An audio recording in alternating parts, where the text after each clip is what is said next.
Reading through the Bible in 1 year, June 15th, Deuteronomy 20, Psalm 107, Isaiah 47, and Revelation 17.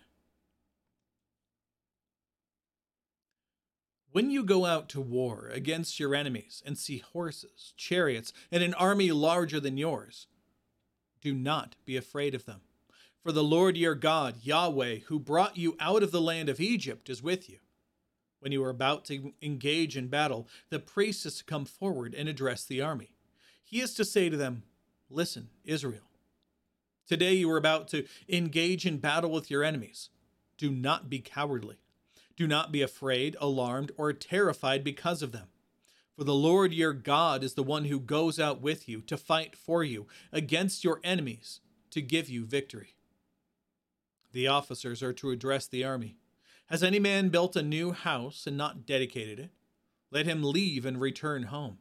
Otherwise he may die in battle and another man dedicate it.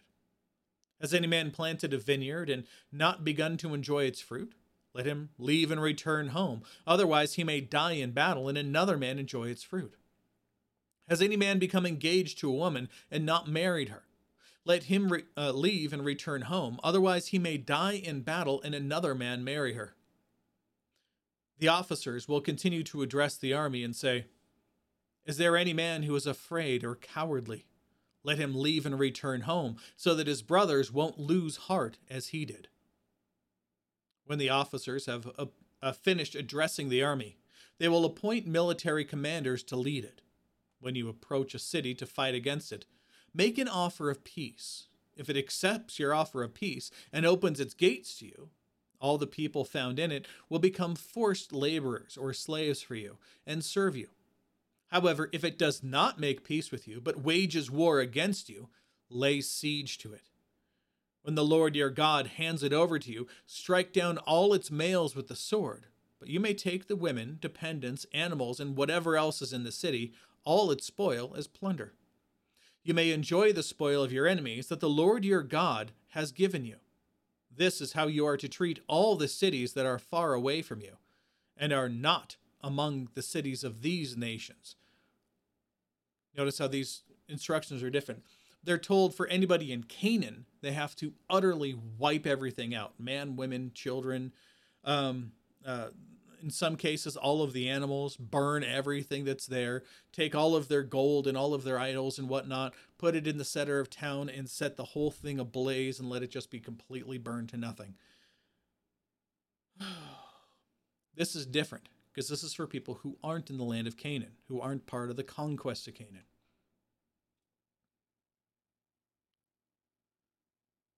Verse 16. However, you must not let any living thing survive among the cities of these people that the Lord your God is giving you as an inheritance. See?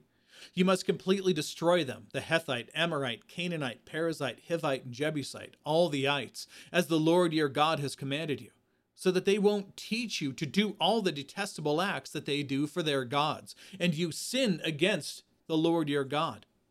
When you lay siege to a city for a long time, fighting against it in order to capture it, do not destroy its trees by putting an axe to them, because you can get food from them. Do not cut them down. Are the trees of the field human to come under siege by you? But you may destroy the trees that you know do not produce food. You may cut them down to build siege works against the city that is waging war against you until it falls. Now, Psalm 107.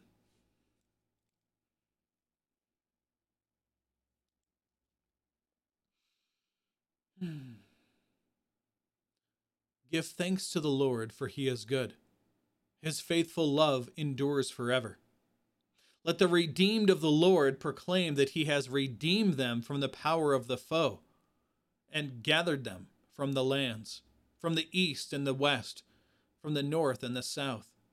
Some wandered in the desolate wilderness, finding no way to a city where they could live.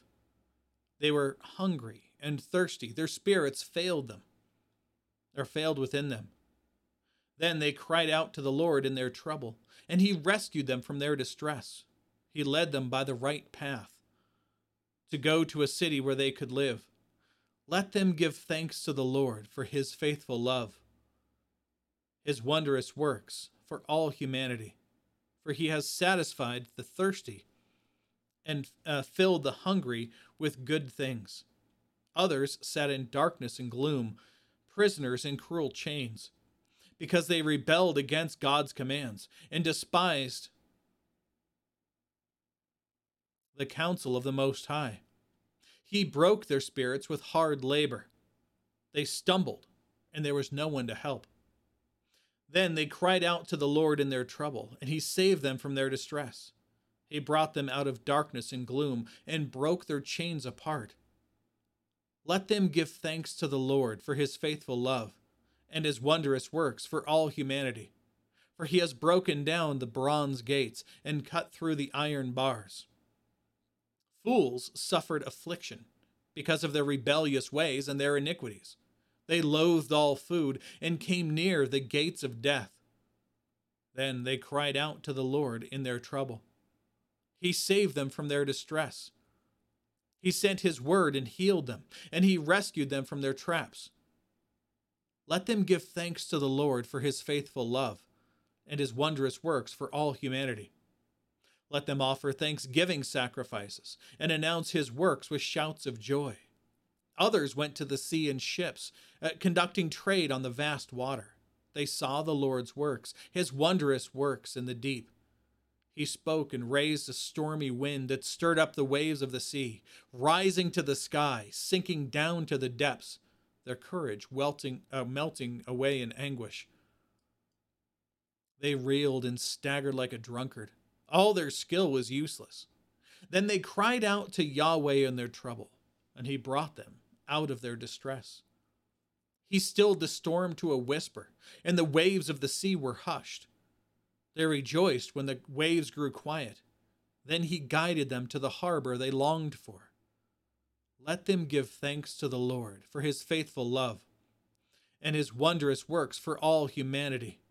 Let them exult in the assembly of the people and praise him in the council of the elders. He turns rivers into desert, springs into thirsty ground, and fruitful land into a salty wasteland because of the wickedness of its inhabitants. He turns a desert into a pool, dry land into springs. He causes the hungry to settle there, and they establish a city where they can live. They sow fields and plant vineyards that yield a fruitful harvest. He blesses them, and they multiply greatly. He does not let their livestock decrease. When they are diminished and humbled by cruel oppression and sorrow, he pours contempt on the nobles and makes them wander in a trackless wasteland. But he lifts the needy out of their suffering and makes their families multiply like flocks. The upright see it and rejoice, and all injustice shuts its mouth. Let whoever is wise pay attention to these things and consider the Lord's acts of faithful love. Now Isaiah 47.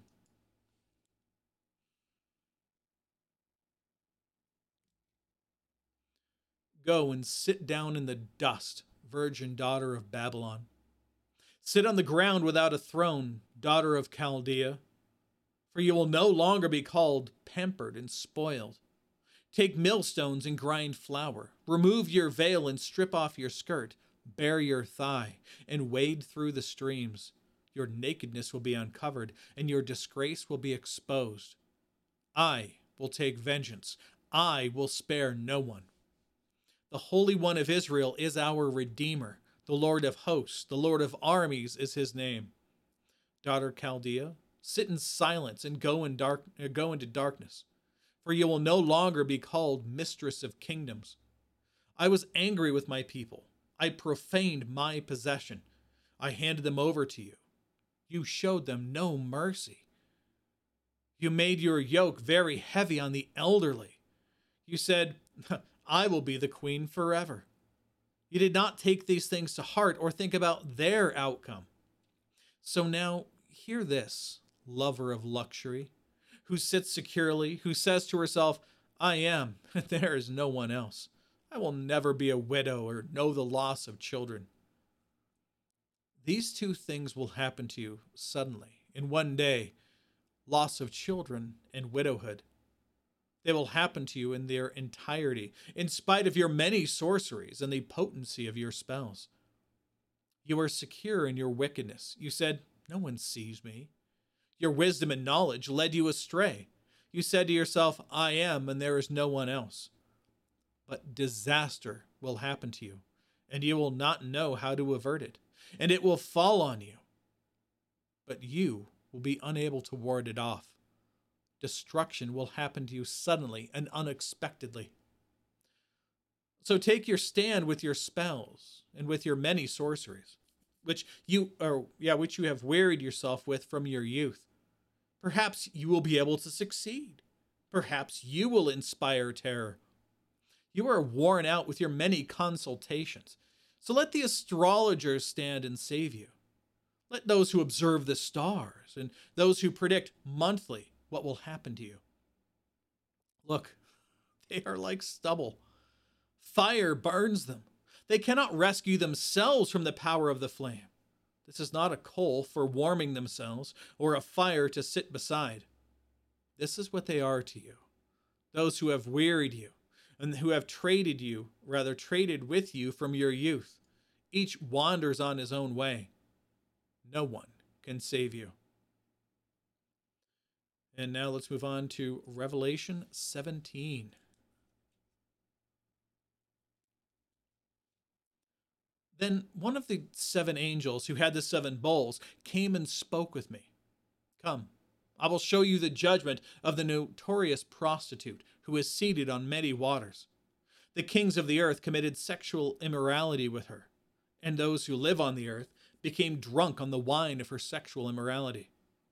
Then he carried me away in the spirit to a wilderness, and I saw a woman sitting on a scarlet beast that was covered with blasphemous names, and it had 7 heads and 10 horns.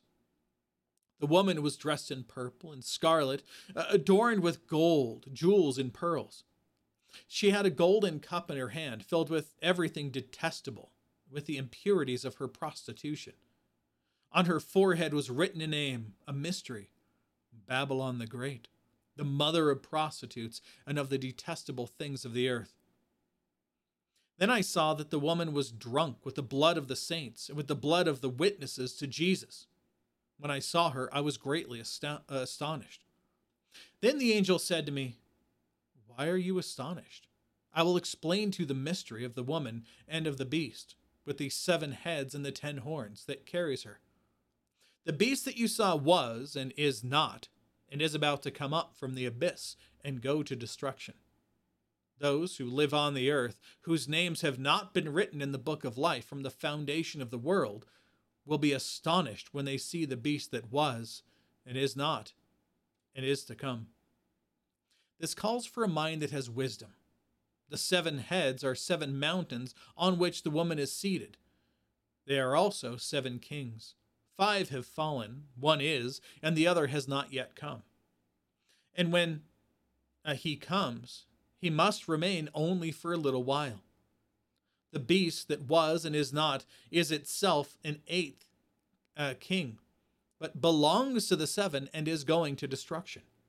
The 10 horns you saw are 10 kings who have not yet received a kingdom, but they will receive authority as kings with the beast for 1 hour.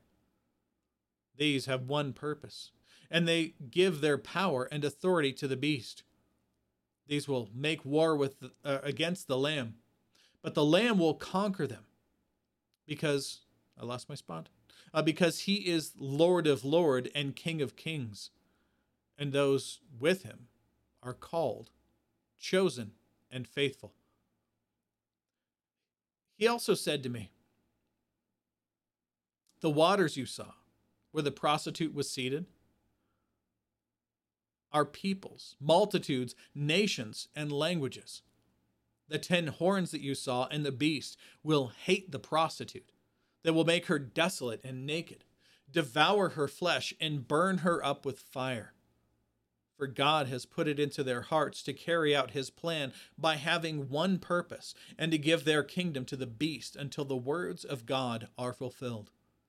And the woman you saw is the great city that is royal power over the kings of the earth. Again, strongly recommend reading all the notes on that. That's why they're all there for you.